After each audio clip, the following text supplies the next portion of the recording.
this video basically is Cynthia G, colorist, or some of her fellow content creators in her sector, colorists.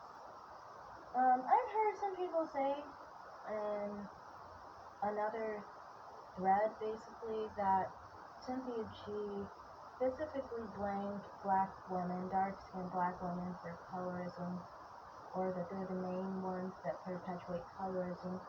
In my perspective, this would not specifically mean that someone is colorist, so to speak, but what it would mean is this person, with a few other things you know about her, basically, you can tell that she might be the type that is attracted to black men who are colorists or self-hating, so to speak.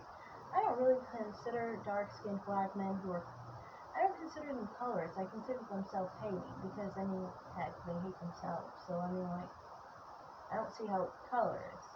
Colorist would more so mean, like, someone who is not dark-skinned, who actually prefer they are, or, like, not really just that they prefer what they are, but, like, they actually call people names, basically, who are of other colors, basically.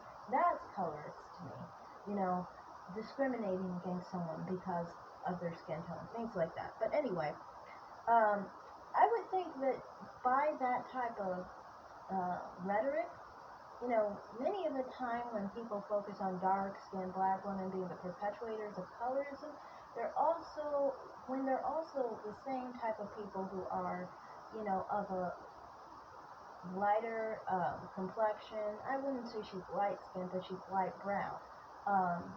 Oftentimes with these type of people, they have a special dynamic, and people never pay attention to this. They don't pay attention to the fact that a lot of light brown-skinned women, they will benefit from dark-skinned black men hating themselves, so that they will not prefer dark-skinned black women or brown-skinned black women. And a lot of brown-skinned black women don't realize this. They think sometimes that brown skin, light brown skin, no, there is a distinction there. But anyway, among those type of women, then basically among brown-skinned and dark-skinned women, light brown-skinned women are usually put at the top, basically. The thing is, it's not even really a hierarchy because, you know, white women, all the other races of women in society in America, most women aren't black, so it's just a dumb idea, but this is what they subject themselves to.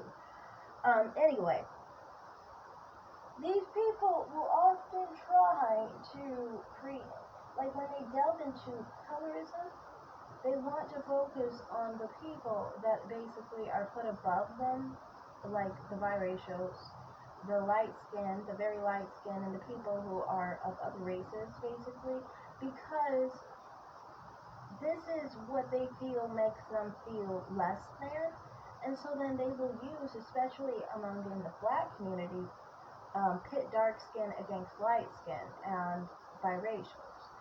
And this is how you can see, like with Cynthia G's content and Nyla Vibe's content, they both have that content where they both try to feed into hating the more ambiguous looking black women than themselves, because they feel these women are always put on a pedestal compared to them, so they always target these women. But at the same time, they want to basically hide the fact that they basically like when dark-skinned black men prefer them over dark-skinned black women.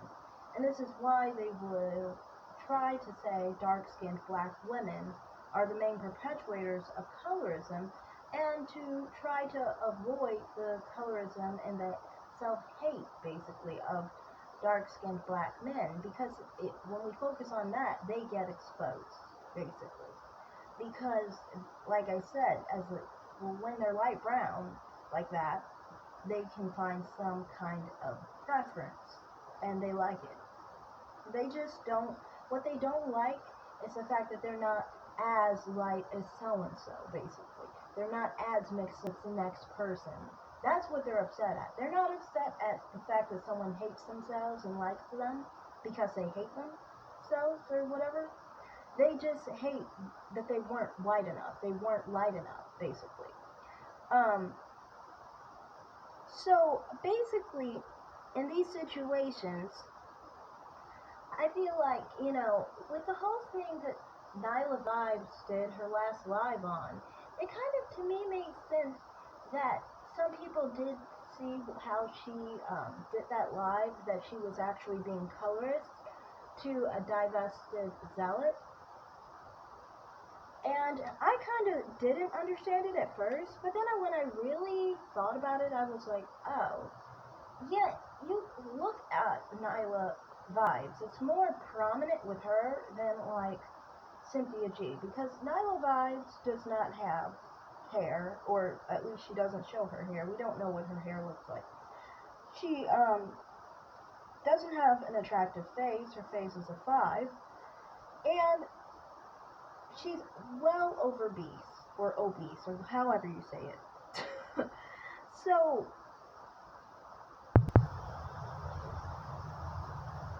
with this all included, with her dynamic of, thinking that she is better just because of her skin tone, it also leads you to see how in the previous video with Cardi B, how much vitriol she had. I guessed it was because of jealousy. And I think I was right with that whole situation, that she basically had an issue with the fact that she was basically more ambiguous looking than her, so she felt, at least. And honestly, I don't even see that. I think more so, some people may be more insecure about some of their Afrocentric features, which, I mean, to me, I think Afrocentric features are very beautiful, honestly. But the point is here, I do think that they have some sense of colorist beliefs or self-hate, basically, for themselves, and they believe in the color hierarchy to some extent. And the thing is, for a light brown skinned woman like them,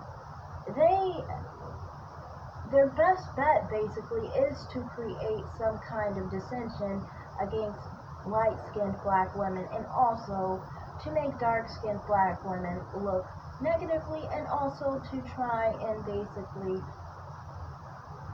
hope that dark-skinned women are overlooked for themselves. They like that part of the self-hate that dark-skinned black men express, basically. And, the thing is with Cynthia G, some would say, just because she said that dark-skinned black women perpetuate the most colorism, that doesn't mean she is necessarily colorist. That is true, but there's more to it. One, to me, I've actually heard someone say that she called a dark-skinned black woman a slave wench because she wore her natural hair. And that really made me upset, because, the video I made on Chrissy going after other black women, that was specifically on Cynthia G and her going after her hair. That's one of the rare times I actually defended Cynthia G. And, I mean, I actually kind of regret it now, considering I didn't know she actually would be so, hateful towards another black woman who was dark-skinned as well, Then it makes me think that, she does have some colorist ideas as well. Added to the fact that I did notice that in the sector with Cynthia G and many of the content creators aligned with her, basically, the ones associated with her, they all seem to be around the same phenotype and the same complexion, and I always wondered why that was. Maybe that's just a coincidence, but it could also not be a coincidence, and it could be a situation where, they do have some sense of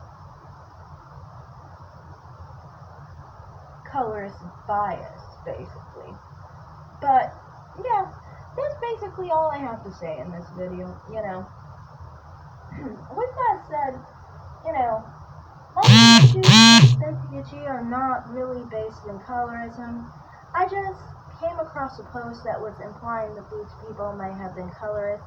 And now that I've thought about it, I'm like, well, yeah, it does not seem like that would be far-fetched for them, considering they do prefer dark-skinned black men, and they would benefit from them self-hating.